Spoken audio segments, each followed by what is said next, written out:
देखिए बेटा ध्यान से, अब अपन यहाँ से कंटिन्यू करते हैं उस पार्ट को, है ना। देखो ध्यान से, नेक्स्ट प्रॉपर्टी मैं ये बता रहा था, अपन ने ये 3 प्रॉपर्टीज देख ली थी।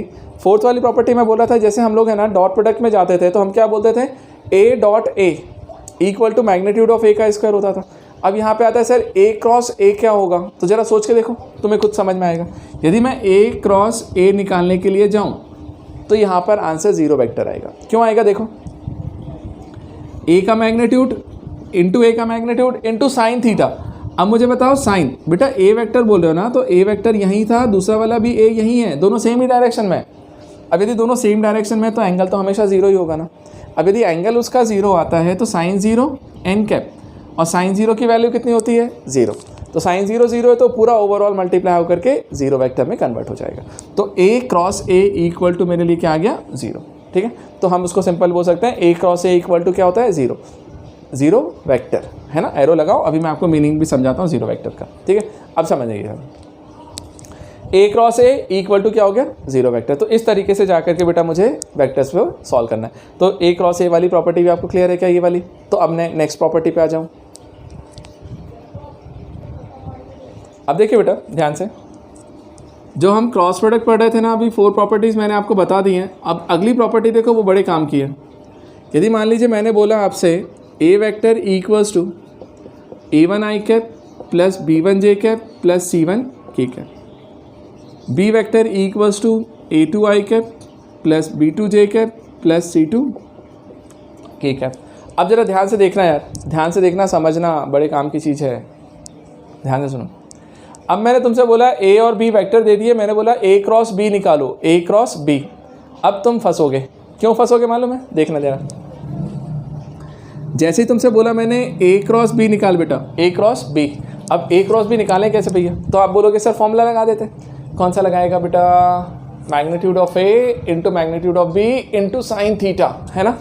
तो magnitude of A into magnitude of B into sine theta. तो चल मैं लिख दूंगा, ए का मैग्नीट्यूड निकालते तो आता है, बी का भी आता है, थीटा का क्या, थीटा कहाँ से लाएगा भाई, थीटा कहाँ से लाएगा। तो यहाँ पे थीटा तो दिया ही नहीं है ना उसने। अब थीटा के लिए फिर एंगल ढूंढो, तो फिर दिमाग में आएगा सर डॉट प्रोडक्ट वाले फॉर्मूले से जा करके पहले थीटा निकालते हैं, फिर जा करके आंसर लाएंगे। ऐसा कुछ नहीं करना, ठीक है। अब ध्यान से देखो, अपन सिंपल तरीके से करते हैं यार, है तो प्रोडक्ट ही ना, सिंपल प्रोडक्ट करो। अब उससे मैं एक रिजल्ट ला के देता हूँ, फिर उसका एक दूसरा मेथड बताता हूँ। ध्यान से देखो, सिंपल सा क्या करिए, ए क्रॉस बी है ना। अब बेटा इस चीज़ को बहुत ध्यान से समझना, ऑर्डर का बहुत गेम है यहाँ पे। ए क्रॉस बी, तो सबसे पहले ए को लिखा मैंने a1 i cap plus b1 j cap plus c1 k cap. इसका क्रॉस प्रोडक्ट किया किसके साथ, बी वाले के साथ। तो बी वाला कौन है, a2 i cap plus b2 j cap plus c2 k cap. चलो भाई, मैंने दोनों का क्रॉस प्रोडक्ट ले लिया। तो पहला वेक्टर क्रॉस दूसरा वेक्टर। अब बात आती सर इसको लिखूँ कैसे, सॉल्व कैसे करूँ। अब ध्यान देना, ऑर्डर का इम्पॉर्टेंस है। जो तुमने पहले वेक्टर लिखा है ना, हमेशा इसको पहले लिखना ए वाले को, फिर बी वाले को लिखना। अब सिंपल मल्टीप्लाई करते हैं जैसा करते थे, देखो ध्यान से। ये a1 i कैप पहले मल्टीप्लाई होगा इसमें, फिर मल्टीप्लाई होगा इसमें, फिर इसमें। बस ऑर्डर ध्यान रखना कि पहले ए वाले को लिखना है। चलो इसको लिखेंगे ना, तो a1 i कैप क्रॉस होगा किसके साथ, a2 के साथ। अच्छा a1 a2 क्या है, नंबर्स है, 2 3, तो 2 × 3 6, तो सिंपल मल्टीप्लाई हो जाते हैं। तो a1 a2 तो साथ में आ जाएंगे बेटा, a1 a2। अब यहाँ पे क्या मिला, पहला वाला i कैप, फिर बीच का साइन क्रॉस, फिर यहाँ पे जो लिखा हुआ है वो वाला i कैप, ऐसा लिखा, ठीक है। अगला देखो, अब ये मल्टीप्लाई होगा अगले वाले में, तो बीच का साइन क्या आएगा, प्लस। अब देखो a1 मल्टीप्लाई हो रहा है b2 के साथ, तो a1 b2, अच्छा i कैप पहले, फिर क्रॉस, और फिर यहाँ से क्या आएगा j कैप। ऐसा ऑर्डर का ध्यान रखो यार, मेन चीज़ मैं ये ऑर्डर समझा रहा हूँ जो ब्रैकेट में लिख रहा हूँ, ठीक है। अगला देखो ध्यान से, तीसरा, ये वाला मल्टीप्लाई करेंगे थर्ड वाले के साथ, तो क्या आएगा प्लस a1 c2, और क्या हो जाएगा बेटा यहाँ से i cap cross k cap, ये लिख दिया, ठीक है। और सुनो ध्यान से, फिर अगला वाला अपन लिखने जाएंगे। अब b1 वाले के साथ इसको लिखो, तो a2 b1 है ना, और क्या निकल के आ रहा होगा j cap cross i cap, j पहले फिर i। ऑर्डर का ध्यान रखना, जो पहले लिखा है वो पहले, बाद वाला बाद में। फिर इधर मल्टीप्लाई होगा तो b1 b2, ये क्या निकलेगा बेटा j क्रॉस j, फिर b1 c2 है ना, j क्रॉस k। अगला देखो, फिर अब c1 वाला मल्टीप्लाई होगा तो प्लस a2 c1 के क्रॉस आई कैप जे कैप में ऑर्डर का ध्यान रखना बस। ये बनेगा B2C1 के क्रॉस जे और लास्ट में बनेगा बेटा C1C2 के क्रॉस के। ठीक है, अब देखो इस तरीके से जा करके मैंने सिंपल सा क्रॉस प्रोडक्ट किया। अब देखना यहाँ पे बहुत अच्छी चीज़ें निकल के आएंगी तुम्हारे सामने। क्या कुछ पोर्शन ज़ीरो हो रहा होगा? कौन सा ज़ीरो हो रहा होगा बताओ मुझे। यहाँ पर जो आई क्रॉस आई है, आई क्रॉस आई वो कितना होता है? ज़ीरो। तो मैं लिख देता हूँ ना, इसका पोर्शन तो ये ज़ीरो हो गया फर्स्ट वाला पार्ट। प्लस मुझे बताओ आई क्रॉस जे, ऑर्डर को याद रखना, आई क्रॉस जे, आई के बाद जे आता है मतलब के कैप, याद आ गया? तो इसको सीधे के कैप लिख देंगे। तो क्या लिखेंगे? A1 B2 के कैप। अच्छा A1 C2 वाला क्या है? आई क्रॉस के, क्या आई के बाद के आता है? नहीं, मतलब बीच में जे है, ऑर्डर गड़बड़ है, माइनस जे लिखेंगे। तो इसको माइनस लिखा तो माइनस A1 C2 जे कैप। ठीक, अगला देखो ये A2 B1 है, A2 B1 और जे क्रॉस आई, जे क्रॉस आई क्या होता है बताओ? जे के बाद आई आता है? नहीं, तो माइनस के, तो इसको लिखूंगा माइनस A2 B1 के कैप। फिर ये क्या आ रहा होगा बेटा? B1 B2 जे क्रॉस जे, जे क्रॉस जे सेम वाला है, ज़ीरो हो जाएगा क्रॉस प्रोडक्ट, तो ये वाला पोर्शन ज़ीरो हो गया। अच्छा जे क्रॉस के, जे के बाद के आता है तो आई कैप, तो ये मिलेगा प्लस B1 C2 आई कैप। ठीक है, इसमें बताओ के क्रॉस आई, के बाद आई आता है, हाँ आई जे के, फिर के बाद वापस आई, तो ऑर्डर है तो प्लस जे कैप, तो मैंने लिखा प्लस A2 C1 जे कैप। और लास्ट ये वाला, इसको लिखने जाओगे तो के क्रॉस जे, तो के बाद जे नहीं होता तो माइनस आई है, तो माइनस B2 C1 आई कैप। और C1 C2 वाला तो ये पोर्शन फिर से ज़ीरो हो गया क्योंकि के क्रॉस के बना। अब देखो जैसे ये चीज़ तुम्हारे पास निकल के आई ना, तो अब देखो फाइनल आंसर लिखते हैं बेटा इसका A cross B, A cross B। अब A क्रॉस B यदि मैं लिखने के लिए जाऊँ तो देखो तरीका क्या, आई कैप वाले, जे कैप वाले, के कैप वाले साथ में लिखो। ज़रा बताओ आई कैप वाला कौन कौन दे रहा है? ये एक आई कैप पॉजिटिव है और ये आई कैप नेगेटिव है, तो इन दोनों में से आई कैप अलग कर लेते हैं। तो कांस्टेंट क्या लिखेंगे? देखो मैं लिखूंगा B1 C2 minus B2 C1 और साथ में क्या आ गया? आई कैप। ठीक है, अगला बताओ जे कैप वाला ढूंढोगे तो जे कैप में पॉजिटिव ढूंढो, ये रहा, तो प्लस A2 C1 यहाँ से माइनस ये वाला जे कैप, तो माइनस A1 C2 और बाहर से जे कैप आ गया कॉमन लेकर के। और के कैप वाला लिखने जाएंगे तो के कैप में प्लस ये है ना, तो प्लस A1 B2 माइनस के कैप ये वाला है तो A2 B1 के कैप। और इस तरीके से जाकर के मैंने A क्रॉस B डिफाइन किया, तो A cross B equal to ये कंप्लीट डिफाइंड हो गया। तो ये मेरे पास जो आ रहा है ना बेटा, ये मेरा क्रॉस प्रोडक्ट है। और ज़रा देखो एक चीज़, ये जो क्रॉस प्रोडक्ट तुम निकाले हो ना, वो आई कैप जे कैप और के कैप के टर्म्स में आ रहा है। आई कैप जे कैप और के कैप के टर्म्स में बेटा, आई कैप जे कैप के कैप है, इसका मतलब है कि वो खुद वेक्टर है। मतलब यहाँ से जो निकल के आ रहा है ना क्रॉस प्रोडक्ट, वो मुझे क्या आ रहा है? वेक्टर। अच्छा अब यदि कोई तुमसे बोले कि यार इसका मैग्नीट्यूड निकाल के बता, मैग्नीट्यूड क्या करेगा? यार वेक्टर आ चुका है ना, तो मैग्नीट्यूड कैसे निकलता है? Under root of I cap के कोफिशिएंट का स्क्वायर प्लस जे कैप के कोफिशिएंट का स्क्वायर प्लस के कैप के कोफिशिएंट का स्क्वायर। तो उस तरीके से जाकर के हम उसका मैग्नीट्यूड भी निकाल लेंगे। डायरेक्शन पूछेगा तो इसी वेक्टर का यूनिट वेक्टर निकाल देंगे, तो वो भी निकल के आ जाएगा। मतलब मैं तीनों काम कर सकता हूँ। ठीक है, तो मुझे बताओ सबसे पहले क्या ये चीज़ क्लियर हुई? इसका एक और मेथड है, वो भी मैं आपको समझाता हूँ। और हम ऐसे सिंपल वाले क्वेश्चन में तो वही लगाएंगे, लेकिन बहुत अच्छे वाले जो क्वेश्चन होते हैं ना बेटा, उसमें यही अप्रोच पे जाना पड़ता है। मैं आपको इंपॉर्टेंट समझाऊंगा, चीज़ें बताऊंगा कैसे क्या हो रहा है। पहले मुझे बताओ क्या इतना क्लियर हुआ? कैसे आया, क्या आया? अब देखिए बेटा ध्यान से, आपके पास A और B दिया हुआ था, A क्रॉस B का रिजल्ट ये आया। ठीक है सर, मान लिया हमने। अब ज़रा देखना ध्यान से, इसी चीज़ को सॉल्व करने का एक दूसरा मेथड, सेकंड मेथड डिटर्मिनेंट्स के थ्रू करते हैं हम लोग। किसके थ्रू? डिटर्मिनेंट्स के थ्रू। अब डिटर्मिनेंट्स के थ्रू कैसे सॉल्व करना होता है, ज़रा उसे सॉल्व करना सीख लो एक बार, तो चीज़ें आपको समझ में आएंगी। ठीक है, ध्यान देना, ध्यान से देखिएगा। सेकंड मेथड इसी चीज़ का सेकंड मेथड, और ये बहुत इंपॉर्टेंट है, ध्यान देना। स्कूल वगैरह में जो क्वेश्चन आता है ना, बोर्ड वगैरह में, मतलब स्कूल वगैरह वाले जो पूछते हैं, वो तो सिंपल इस पे बेस पूछेंगे सेकंड वाले पे। ठीक है, उनको इन सबसे कोई मतलब ही नहीं होता, उनको पता भी नहीं होता कि यहाँ से आ रहा है। देखो ध्यान से, A क्रॉस B, आपको A क्रॉस B है बेटा, डिटर्मिनेंट मेथड लगा रहे हैं। ध्यान से समझिएगा कि कैसे रिप्रेजेंट करना है, आपके लिए नई चीज़ है, लेकिन एक बार समझो कैसे सॉल्व करना है। आपको A क्रॉस B लिखना है ना बेटा, ठीक है, मैंने लिखा A क्रॉस B। आप इसको एक डिटर्मिनेंट बनाइए। डिटर्मिनेंट को हम ऐसे रिप्रेजेंट करते हैं बेटा, एक मॉड से।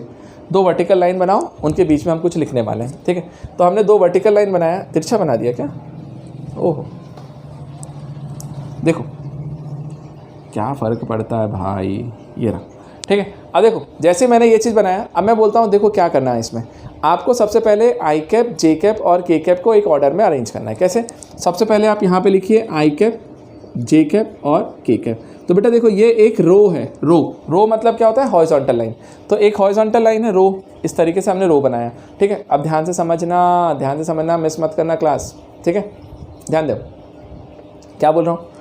ये फर्स्ट रो है, फर्स्ट रो को हमने क्या लिखा, फर्स्ट रो में आई कैप, जे कैप, के कैप, ठीक है। चलो सेकेंड रो जो नीचे लिखनी है ना, सेकेंड रो में क्या लिखना है बेटा वो ध्यान से समझना। सेकेंड रो में क्या लिखना है मालूम है, जिस वेक्टर को तुमने पहले लिखा है, कौन सा लिखा है, ए वेक्टर, ए पहले लिखा ना, तो ए के कोफिशिएंट लिखिए आई कैप, जे कैप और के कैप के। एक आई कैप का कोफिशिएंट कौन है, A1, तो उसके नीचे लिखा मैंने A1। जे कैप का कोफिशिएंट कौन है, B1। के कैप का कौन है, C1। तो बेटा A1, B1, C1 मैंने ये कोफिशिएंट्स भी लिख डाले। अच्छा फिर B क्रॉस है ना, A क्रॉस B, तो पहले A के लिखे फिर B के, तो B वाले के क्या है, A2, B2 और C2, ठीक है। अब देखो बेटा इसको हम लोग क्या बोल सकते हैं, यहाँ पे हम कुछ रो बोलते हैं और कुछ कॉलम्स होते हैं। ये जो हॉरिजॉन्टल लाइंस है ना, इनको रो बोला जाता है। इस हिसाब से देखा जाए तो ये फर्स्ट रो, ये सेकेंड रो, ये थर्ड रो। और जो वर्टिकल लाइंस है उसको कॉलम बोलते हैं, वर्टिकल लाइंस।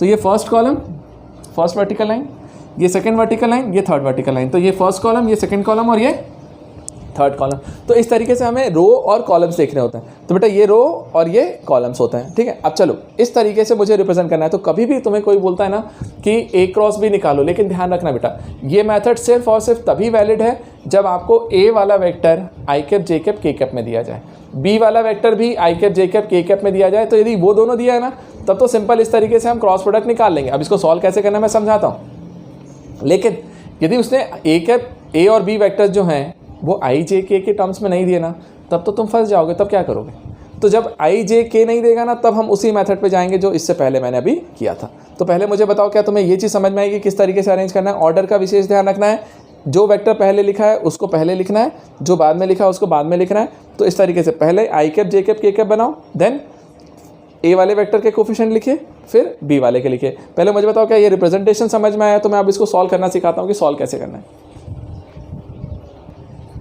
अब देखिए बेटा ध्यान से, अभी अपन इसमें सुनो मेरी बात, जो मैथ्स वाले स्टूडेंट है ना, जिन्होंने मैथ्स लिया है बेटा, वो ये चीज़ डिटर्मिनेंट करके पूरा एक चैप्टर है 12th क्लास में, तो वहाँ पे जाकर के हम बहुत सारी मेथड समझेंगे इसको सॉल्व करने की, किस किस तरीके से कर सकते हैं। बट अभी हम सिर्फ फिजिक्स के पॉइंट ऑफ व्यू से देख रहे हो। मैं ये सोच करके देख रहा हूँ कि मेरे पास बायो वाले बच्चे भी हैं, तो सिर्फ एक सिंगल मेथड बता रहा हूँ, उस मेथड पे ही अप्लाई करेंगे, उसी के थ्रू हम आंसर्स निकालेंगे इस साल। अगले साल जाकर के डिटेल में पढ़ेंगे उसको जितना पढ़ना है, ठीक है। अब देखो ध्यान से, सबसे पहला काम क्या करना, आप इसमें फर्स्ट रो के थ्रू एक्सपांशन करो, फर्स्ट रो के थ्रू एक्सपांशन। अब फर्स्ट रो के थ्रू मतलब इस वाले, तो सबसे पहले उसका साइन डिसाइड करते हैं बेटा, फर्स्ट रो का साइन डिसाइड। अब कैसे डिसाइड करना है देखो ध्यान से, पहला वाला हमेशा प्लस और अल्टरनेट लेना, फिर पहला प्लस तो दूसरा माइनस और तीसरा प्लस। ये साइन आप अपने हिसाब से डिसाइड कर लिया करो पहले। क्या, जिस रो के थ्रू एक्सपांशन कर रहे हैं ना, जिस रो के थ्रू एक्सपांशन कर रहे हैं उसके साइन डिसाइड करो बस। तो मैंने फर्स्ट रो का प्लस बोला, पहला वाला एलिमेंट, फिर माइनस, फिर प्लस, यही होता है स्टैंडर्ड, अपने मन से मत कुछ लेना। तो ये प्लस, ये माइनस और ये प्लस। अब ये कोफैक्टर्स के थ्रू आता है, जो भी है वो आगे की चीज़ें हटाओ। अब सुनो, आपको लिखना कैसे है वो देखना ध्यान से। सबसे पहले पहला वाला एलिमेंट लिखिए, फर्स्ट वाला विथ साइन। तो विथ साइन मतलब क्या, देख ये आई कैप है ना, आई कैप तो प्लस के साथ है, तो मैं लिखूंगा प्लस आई कैप। तो पहली बार पहला एलिमेंट लिखा, देख फर्स्ट एलिमेंट को लिखो विथ साइन, तो साइन हमारा प्लस है, तो मैंने प्लस आई कैप लिखा। अब सुनना ध्यान से, मेन चीज़ मुझे बताओ यार, ये कौन से रो और कौन से कॉलम का एलिमेंट है। सर फर्स्ट रो का एलिमेंट है और फर्स्ट कॉलम का है। तो जिस रो और जिस कॉलम का एलिमेंट है ना, उसको हाइड करने का। कैसे, इसको मैंने हाइड किया, फर्स्ट रो में आ रहा था, फर्स्ट कॉलम में आ रहा है, इसको हाइड किया। तो जरा बताओ, अब तुम्हें 4 एलिमेंट दिख रहे हैं, कौन दिख रहा है, B1, C1, B2, C2। तो बस इसका एक डिटर्मिनेंट बनाना है यहाँ पे। तो मैंने इसको ऐसा हाइड किया कि यार, मैंने बोला फर्स्ट रो फर्स्ट कॉलम का है, तो उसको हाइड किया, तो B1, C1, B2, C2, ठीक है। तो देखो इसको मैंने बनाया ऐसा ऐसा, अभी समझना, फिर आपको क्लियर कर देंगे। और इन दोनों को हाइड किया तो B1, C1, तो मैंने लिखा B1, C1 और फिर B2, C2, ये लिख दिया। चलो ये पहला आ गया। अगली बार नेक्स्ट वाला एलिमेंट लिखो विथ साइन, क्या है, माइनस के साथ जे कैप। तो मैंने लिखा माइनस जे कैप। अब बात आई सर इसको कैसे हटाएं। हाँ तो सोचो क्या हटाओगे बताओ, किस रो किस कॉलम का है वो देखो यार, फर्स्ट रो का ही है सर जे कैप, फर्स्ट रो में आता है और सेकंड कॉलम में आता है, तो फर्स्ट रो और सेकंड कॉलम को हाइड किया। अब जैसे इसको हाइड करोगे तो जरा बताओ तुम्हें क्या दिख रहा है, A1 इधर से C1, A1 C1 A2 C2, तो इसका एक डिटर्मिनेंट बना लो। तो यहाँ से मैंने बनाया इसको इस तरीके से हाइड किया, तो क्या मिल रहा होगा बेटा, इधर A1 इधर C1 इधर A2 इधर C2, तो A1 C1 A2 C2 ये भी बन गया। चलो लास्ट वाला एलिमेंट विथ साइन, तो प्लस के कैप है, तो मैंने प्लस के कैप लिखा। अब मैंने जब प्लस के कैप लिखा तो बताओ ये कौन सा है, ये फर्स्ट रो थर्ड कॉलम का है, तो फर्स्ट रो और थर्ड कॉलम को हाइड किया, फर्स्ट रो थर्ड कॉलम को हाइड किया, तो मुझे क्या मिल रहा होगा, A1 B1 A2 B2 ऐसे है ना। तो मैंने उसको बना लिया, तो A1 B1 A2 B2। अब सुनो सिर्फ इतना सा काम करना था, बाकी अब 10th का काम है क्या। अब बात आती है इसको सॉल्व कैसे करें, याद है क्रॉस मल्टीप्लिकेशन बेटा, बस वही करना है आपको, इधर से पहले मल्टीप्लाई करना है। तो देखो मैं इसको लिखता हूँ B1 C2, फिर माइनस साइन नीचे से इधर से मल्टीप्लाई करना ऐसा, ठीक डॉट से बनाए, तो B2 C1 और साथ में कौन है आई कैप, तो ये लिख दिया आई कैप, चलेगा। अगला बताओ, यहाँ से क्या आ रहा था माइनस जे कैप है ना, अब इसको सॉल्व करते हैं, ये इधर मल्टीप्लाई होगा, ठीक है। अब ये इधर मल्टीप्लाई होगा तो क्या बन रहा होगा बेटा, A1 C2 minus A2 C1, इधर से मल्टीप्लाई होगा, तो पहले इधर क्रॉस में मल्टीप्लाई करो, फिर माइनस करके इधर वाले को, फिर इधर वाला प्लस के कैप, अब इसके साथ में कौन आएगा, ये इधर मल्टीप्लाई, तो A1 B2 minus A2 B1, ठीक है। अब इस तरीके से कर लिया। अब जरा देखो इसको अरेंज कर लेते हैं, तरीके से लिख देते हैं। इसको यदि मैं लिखने जाऊँ तो मैं ऐसा लिखता हूँ, देखो B1 C2 minus B2 C1 आई कैप, ठीक है। ये माइनस को अंदर मल्टीप्लाई कर देते हैं बेटा, माइनस को, तो ये प्लस हो जाएगा, ये माइनस हो जाएगा, तो मैं लिख देता हूँ प्लस क्या आ जाएगा, A2 C1 minus A1 C2 जे कैप, प्लस ये तो प्लस में ही है, तो A1 B2 minus A2 B1 के कैप। और ये जो चीज़ निकल के आई ना बेटा, ये मेरे पास क्या निकल के आई है, A क्रॉस B। अब ज़रा चेक करो, ये वाला रिज़ल्ट, ये वाला रिज़ल्ट और ये वाला रिज़ल्ट दोनों सेम है, आप चेक करिए ना, B1 C2 minus B2 C1, B1 C2 minus B2 C1 आई कैप सेम है, A2 C1 minus A1 C2, तो A2 C1 minus A1 C2 जे कैप, और A1 B2 minus A2 B1 के cap, same चीज़ आए। मतलब देखो वहाँ पे आपको इतने सारे टर्म्स लिखने पड़ते हैं मल्टीप्लाई करके, यहाँ पे हमारा ये कैलकुलेशन थोड़ा सा आसान पड़ता है, लेकिन ये आसान सिर्फ तब पड़ेगा जब आई कैप जे कैप के कैप दिया है, अदरवाइज हम इस चीज़ पे नहीं जा पाएंगे। तो बेटा एक्चुअल मेथड ये होता है मेरा क्रॉस प्रोडक्ट करने का, इसको डिटर्मिनेंट बोलते हैं, डिटर्मिनेंट को सॉल्व करना, ठीक है। तो मुझे पहले बताओ, क्या आपको इतनी सी चीज़ क्लियर हुई, क्या इतनी क्लियर है? अब ध्यान देना बेटा, अब इसको मैं क्या करने जा रहा हूँ, चलो मैंने इस तरीके से, तो मैंने इस चीज़ को लिख दिया, ठीक है। अब ज़रा ध्यान से देखिएगा, अब मैं क्या लिख रहा हूँ। अब मैंने ये बोला, इसी चीज़ पर अपन एक क्वेश्चन करके देखते हैं, तो आपको समझ में आ जाएगा कि एग्जैक्टली हमने क्या रखा है, ठीक है। चलो ध्यान देना, एक एग्जाम्पल ले लेते हैं इस पर बेस्ड, तो आपको बेहतर समझ में आएगा।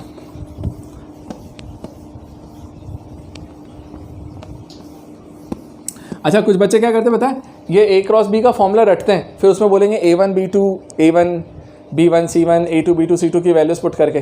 पागल मत बनना, है ना तो बोर्ड में मार्क्स मिलने वाले हैं और ना तुम्हें आगे काम आने वाला है। देखो ध्यान से, मान लीजिए मैंने A वेक्टर बोला आई कैप माइनस 2 जे कैप माइनस 3 के कैप, B वेक्टर बोला 2 आई कैप प्लस 3 जे कैप माइनस 4 के कैप, ठीक है। चलो अब मैंने बोला A क्रॉस B फाइंड कर भाई, A क्रॉस B। चलो सिंपल मेथड से आई कैप जे कैप के कैप दिया है, A क्रॉस B निकाल देते हैं, बताओ A क्रॉस B क्या होगा। तो हम बोलेंगे सर आई कैप इधर जे कैप इधर के कैप, फिर इसके कोफिशिएंट्स क्या है, 1 -2 -3, इसके क्या है 2 3 एंड -4। तो बेटा ध्यान रखना, पहले किसको लिखना है, A क्रॉस B लिख रहे हैं तो A वाले के, तो आई कैप का कोफिशिएंट 1, जे कैप का -2, के कैप का -3, इधर से 2 इधर से 3 इधर से -4। अब इतना लिखने के बाद आई बात सॉल्व कैसे करें। तो देखो मैंने क्या बोला था, पहले वाले का साइन डिसाइड करो, सिर्फ पहले वाले का। तो पहले वाले में ये प्लस ये माइनस और ये प्लस हमारी तरफ से, तो चलो हमने लिखा प्लस आई कैप पहला वाला, तो इसको हाइड करते हैं ऐसे।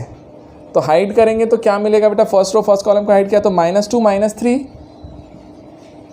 और जैसे 3 -4, ठीक है, एक ये हो गया।